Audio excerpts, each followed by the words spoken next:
Coming up on Unpeeled, Quinta Brunson took the SNL cast to school. Our Town the Musical is indeed coming to our town. And March Madness has finally marched to an end. And April is sure to be a month you will be glued to the movie screens. Unpeeled starts right now.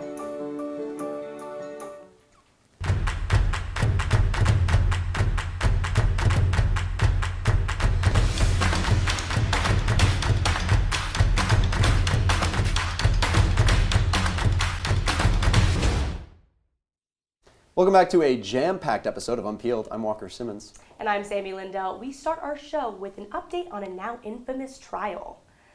A Utah jury has found actress and Goop founder Gwyneth Paltrow not guilty for a 2016 skiing accident with optometrist Terry Sanderson.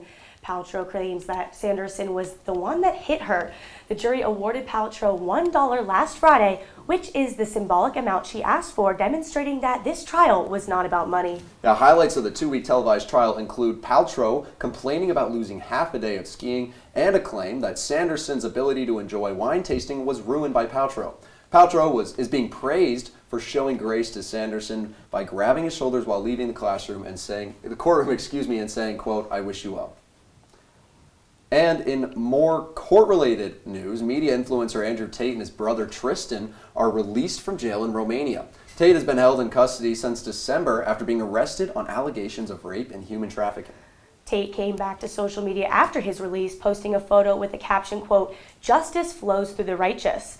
The two brothers are known on social media for promoting misogynistic views and are being issued at least 30 days of house arrest.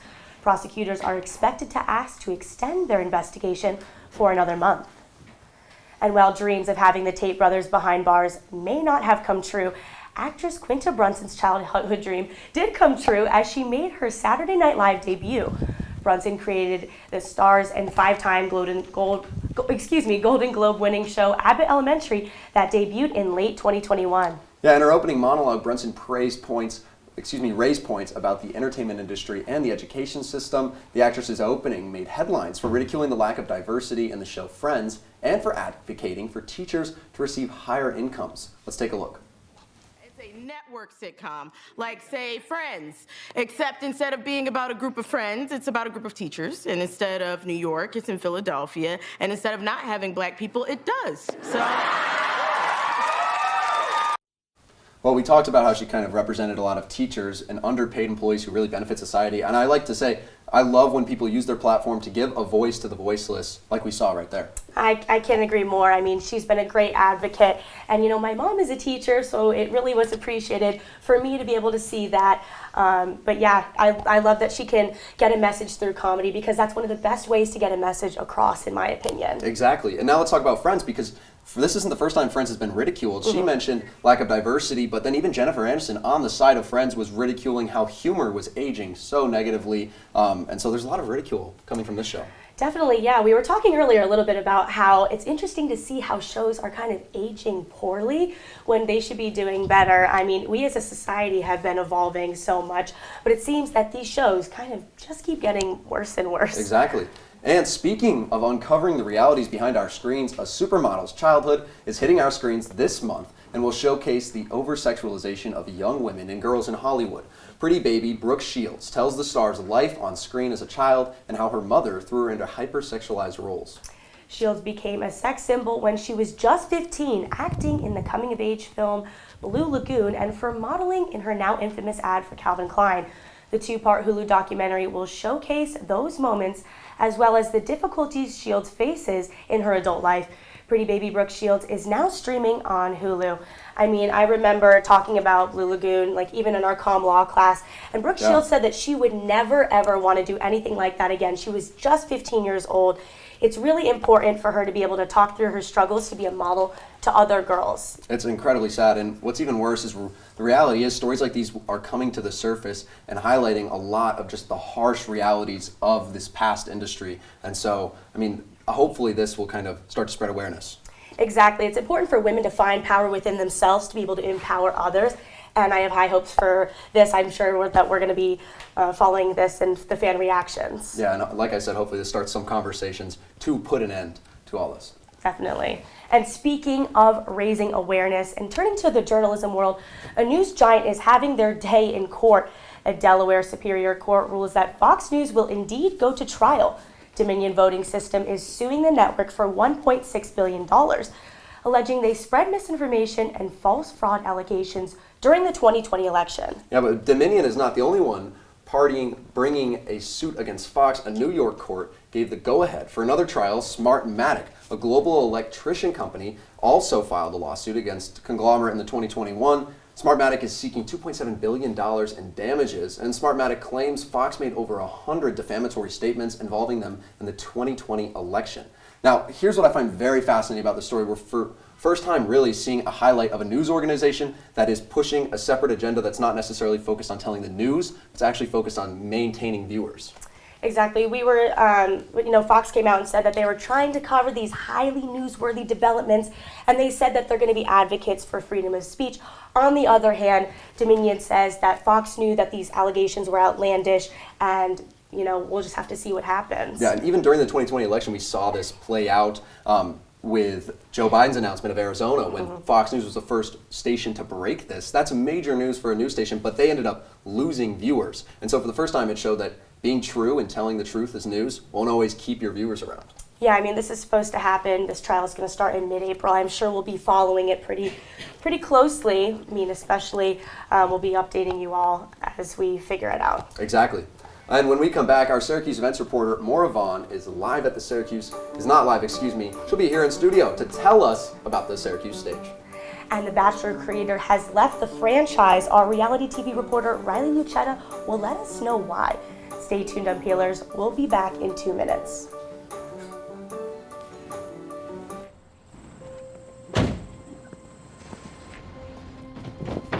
Dad, they took over my bedroom. Come on, come on. Okay, Dad. 1, 2, 3. Dad!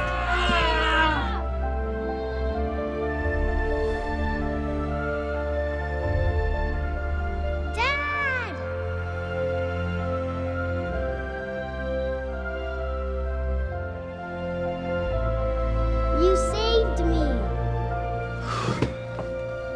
Dad? Are you okay? I'm fine, dear.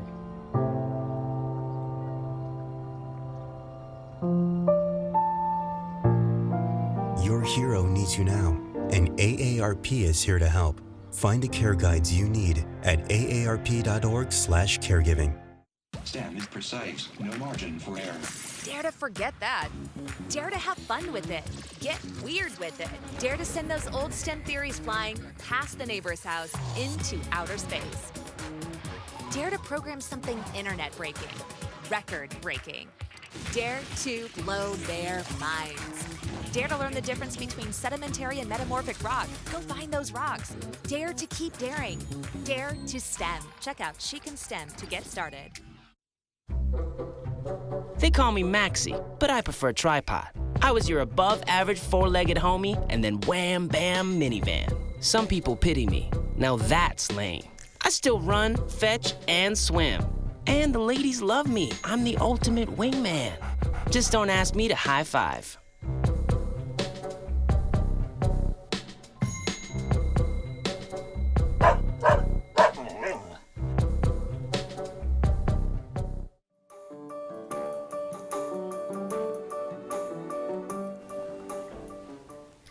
Welcome back, Unpeelers. The timeless play Our Town made its debut performance at the Syracuse stage last weekend, and there are still more shows to come. Here to tell us about it in studio is Syracuse events reporter Maura Vaughn. Maura, I'm so excited for you to talk about this. Sammy, while I may not be live from Syracuse stage now and about in Our Town, I'm here to talk to you about a new production of Our Town. Directed by Robert Hupp, this show makes its stage return after nearly 85 years since its release. And luckily it is here at the Syracuse stage. And in case you're all unfamiliar with the story, Unpeelers, I'm here to break it down a little bit. Essentially, the story follows two families in the town, the Gibsons and the Webbs, and they are in the town of Grover's Corner, New Hampshire. And it kind of follows as the families try and think about the question of what we all ask of what is the meaning of life. And I'm not sure about all Unpeelers, but I do recall reading this book in middle school. And while it was an assignment back in the day, I would gladly go see the play now not as an assignment because of the director Robert Hupp's creative directing style. For example, there is a giant tree in the middle of the stage that actually grows out into the seats of the audience, feeling as though we are in Grover's corner with the town members. He also engages the audience through the character of the stage manager by a famous HBO actor, Jim Frost, who not only is an integral role in the storyline, but also connects with the audience as the narrator breaks down the fourth wall to make it feel like it's authentically our Syracuse town. Something that is also different about this show is it's not just Syracuse student actors. It's an intentional idea of all Syracuse community actors coming together to make all age groups sort of represent a real-life town. Lastly, what I really like about this show is the minimal set. There's little props, it's very simplistic. The director spoke about the challenges of having no props and keeping the audience engaged, especially in the world where the audience is used to the bright lights and the flashy newsies, breakout tap dancing numbers.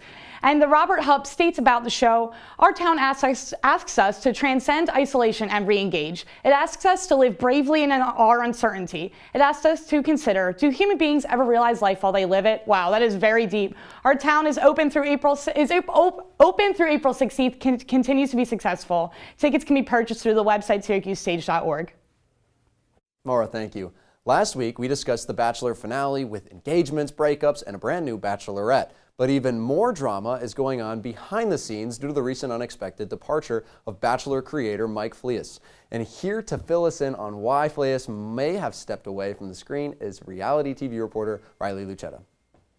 Thank you, Walker. Since March 2002, the Bachelor franchise has been gracing our television screens with stories of love and heartbreak. The show, produced by Warner Brothers TV and ABC, though loved, has long had the public questioning the lack of diversity amongst its contestants and leads. For the past 20 years, Mike Fleiss, the Bachelor's creator, has had major engagement in the show, but he announced his departure from the franchise earlier this week, saying that he congratulates newly engaged Zach and Katie, wishes them the best, and has left the show with confidence in his creative team. Yes, 20 years is a long time, but many people were confused and uncomfortable about this timing, as Warner Brothers has just conducted an investigation into racial discrimination within the franchise. Past and present producers have come forward to discuss the topic. Many employees have complained about Fleiss to Human Resources, referencing his bullying behavior and apprehensiveness to add diversity to the show. Individuals claim he would say things like, quote, minorities don't get ratings, and favor specific cast members. Producers also stated that when they mentioned adding more diverse cast, Fleiss would lash out and not listen to their suggestions. On the other hand, many longtime producers were shocked to hear these allegations and claimed they have always had a positive experience working with Fleiss. Rachel Lindsay, the series' first black lead in 2017, has criticized the franchise's failed efforts in diversity and inclusion. She also has made comments about how it is ridiculous and embarrassing to be affiliated with this program. Fleiss released a statement earlier this week to Variety, saying that he is proud and confident of the work done in the past 5 years to add diversity, and he hopes that the franchise will continue these efforts in the future. Still, Warner Brothers has not released a statement, but we will keep you updated if anything comes back. Back to you, Walker. Riley, thank you. And coming up on Unpeeled, we have all the funniest moments from the latest University Union Comedy Night. Don't go anywhere, Unpeelers. Dad? Just 1 minute, okay? Hey, Bobo, do trees tell each other stories? I'm sorry. I'm afraid I don't know that. Hey, why don't we go find out?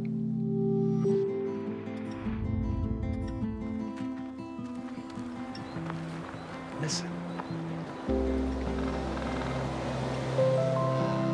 Do clouds take naps? I couldn't tell you.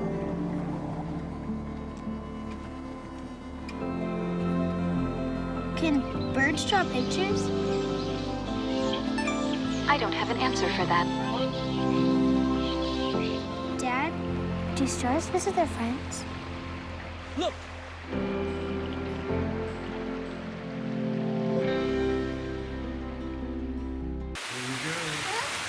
Here we go. We're gonna go out there in the rain. You're gonna get wet. All right, here we go.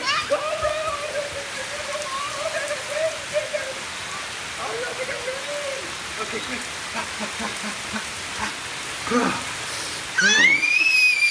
Oh, yeah, yes. So much fun. Mwah.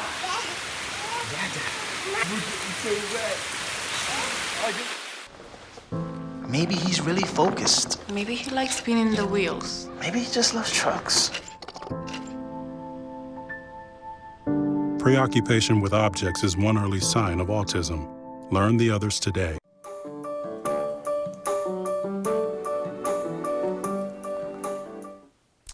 Over the weekend, University Union hosted Trevor Wallace and Chris Redd for a comedy show with our very own Moppin as the opening act, and they certainly did not disappoint as the room was filled with laughter from start to finish. Luckily enough, our special guest reporter Cora Costa went to this event for us. I don't know much about what I'm about to see, but I'm excited nonetheless. Was the sentiment of most students walking into comedy night. But a familiar face from campus was on stage. SU's own, Moppin, swept the floor with his set of the night. It was an easy choice for University Union to have him open. There's somebody so perfect for this show specifically within our community. He's a junior at Syracuse University and probably one of the funniest people on campus. So it's like a no-brainer for us to bring him. And one of the girls was like, "Oh, teacher, there's some towels in the closet." I said, "Girl, my name may be Moppin, but I am no janitor." While he's been telling jokes since he was 13 years old, Moppin says the comedy scene on campus is hard. And so when you're always closing, it's like I always got to top the last thing I did. And so that's probably the hardest part. Other than that, I have so many opportunities to tell jokes. It's great, you know. It's funny that the comedy club here is called the playground, but this campus is literally my playground, my sandbox. I'm just going out playing around. The crowd has been absolutely electric, but that was just the opener. University Union has plenty more where that came from. Money brought you in, okay? Me too.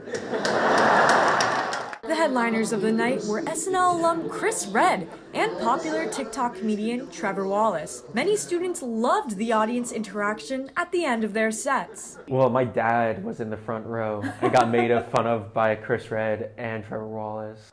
That's someone's playing Harrington, dude. You see an auto tonight? Reporting for Unpeeled, I'm Cora Costa. Thanks so much, Cora. It seemed like a really funny night. And another year of March Madness is in the books. Wild upsets, unbelievable buzzer beaters, and so much more. Our sports reporter Carson Fowler joins us to break it all down. Carson, Syracuse didn't make it that far this year, right? Sammy, Syracuse most certainly did not make it far in March Madness this year. Neither Syracuse team on the women's or men's side was even selected to participate in this year's NCAA tournament.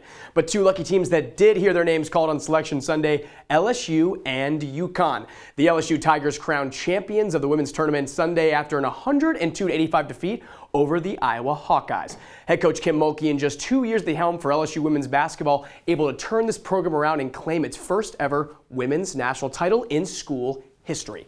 LSU's forward Angel Reese honored as the most outstanding player in the Finals Four. She put up 15 points and 10 rebounds in the championship game, setting a single-season record in double-doubles with 34. And Monday night, UConn, the Huskies pulled off maybe one of the most dominant runs in NCAA tournament history, taking down San Diego State 76-59 to claim their fifth NCAA men's basketball title since 1999. Excuse me.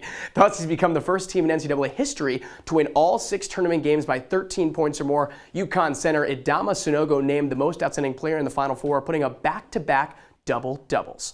Truly college basketball's biggest stage, the Final Four, whose story is told none other than Jim Nantz. However, Nantz announced earlier this year that this would be his last Final Four. After 32 years of play-by-play commentary for CBS, the living legend will step down from the game to focus on his kids and family. Another terrific Final Four and another terrific call from Nantz. He ended the broadcast with, "Thank you for being my friend." A little twist on his signature "hello, friends" that we all know so well. Thanks, Jim, and enjoy the Masters. Sammy, I'll throw it back to you. Carson, I was certainly excited to see Connecticut win as a Connecticut girlie myself. But don't go anywhere, Unpeelers. After the break, our film reporter, Allie Swenson, is breaking down all the amazing films coming to the screens in April, and you won't want to miss it.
tell each other stories?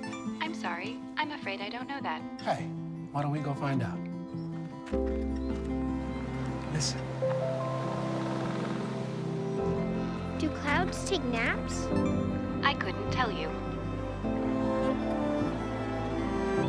Dad, do stars visit their friends? Look!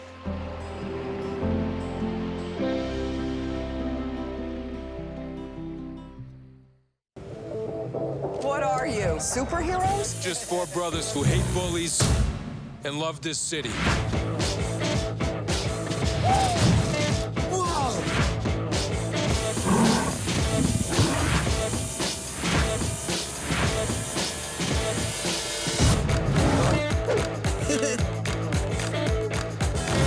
Gear up, guys.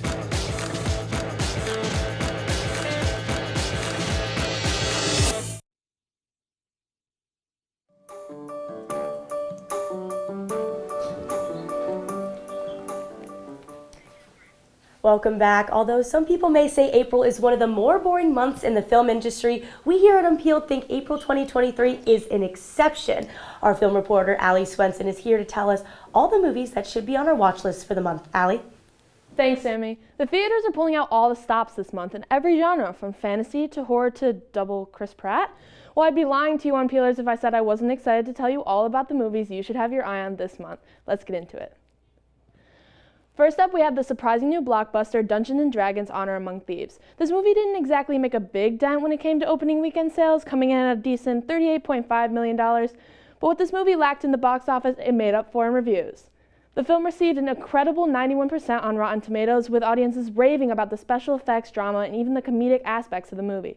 So, Unpeelers, if you're looking for something amazing to watch as soon as possible, Dungeons & Dragons: Honor Among Thieves is currently showing in theaters.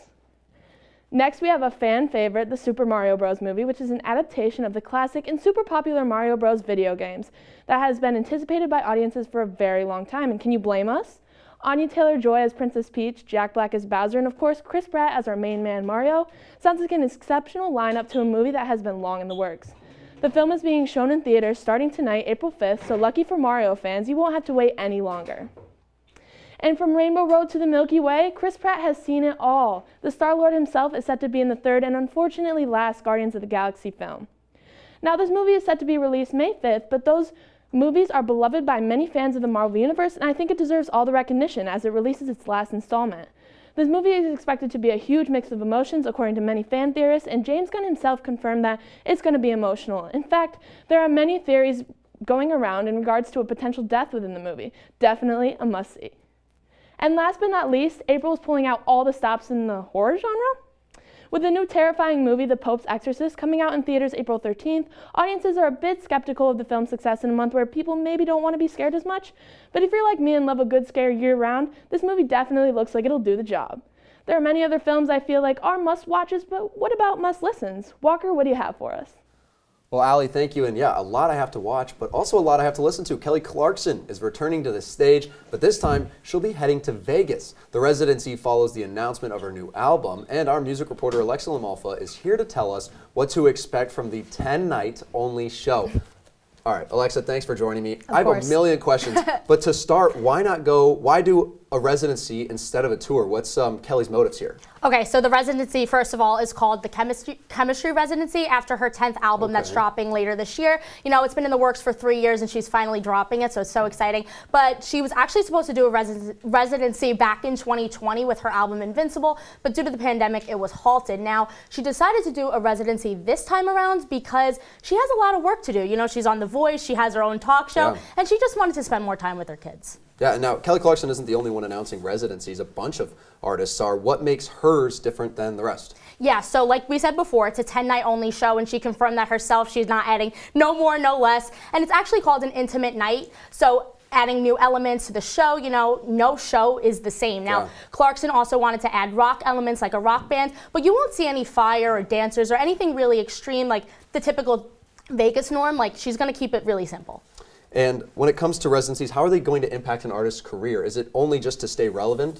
You know, so I used to think that residencies were exactly to can maintain the relevance. But I think now that it can really bring in on artists' creative freedom because, you know, they're there for a long time. They can play with set design, costume, just really go above and beyond. And also helps them maintain their personal lives. But, you know, back in the day when they announced the residency artists, I really thought they were just holding on to their relevance. But now after Celine Dion back in 2003, so a while ago, she kind of brought the residencies back, and she actually has the highest grossing, like, title for residencies in Vegas. So artists kind of followed that, and now it's seen more of a success rather than failure. Amazing. Well, Alexa Lamalfa, per the usual, thank you. And coming up after the break, Barbie and Ken are coming to life this summer. Stay tuned to see how Sammy and I are celebrating the live-action remake of our favorite childhood toys.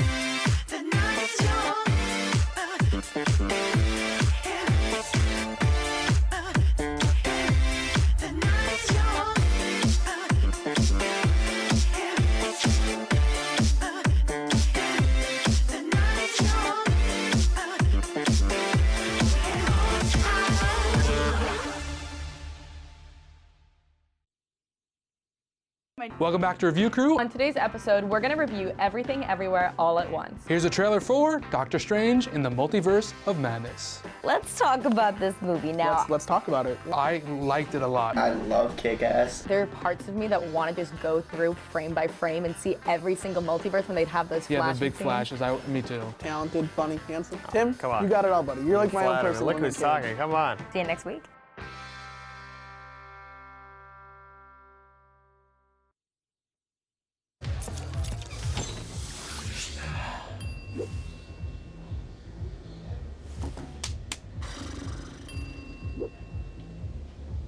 If you need to do something to feel okay to drive, you're not okay to drive. Don't drive buzzed. Put the keys down, Kevin. But I'm gonna drive home. There are several warning signs present that you shouldn't be driving. I guess I have really been looking for love in this dating app. Yep, I'm definitely gonna call a ride home.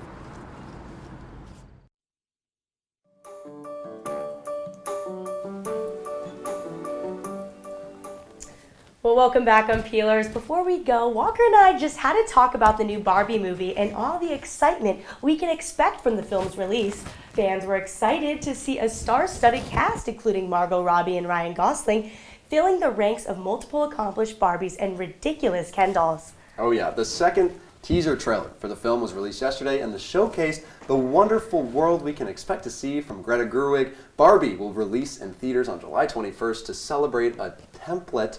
A template was released to let people create their own Barbie profiles. Of course, on Unpeeled, we had to do this. Let's start with yours, Sammy. I'm really excited to see this. All right, are we going to start with? Oh, the Barbie is an Olympic skier. An Olympic skier. A little far off from an Olympic skier, but I love the thought behind it. I love the producers who thought of that. Look at me with my little teacup, sipping some tea. Oh yeah. Let's spill the tea on yours. Let's see. Oh. There we go. Wow. Wow. You are walking the line. If you don't know what walk the line is, that is your inside joke here at Unpeeled. Do you feel left out? You should. This Barbie is walking the line. Walk the line, Barbie. Walk the line. Johnny Cash on great one, by the way. Really recommend it. This is great. I love this. You know, thank you, color guys. flashing. This is incredible. We are true. We're true Barbies. Listen, I think that All right, how about this? Are you going to go watch the movie? Because I'm going to be honest with you. Yeah, but I'm happy to be a backup for either Ryan Gosling I'm going to wait till it's on streaming services. Yeah, Margot Robbie. We're like identical, so it's fine. Mm-hmm.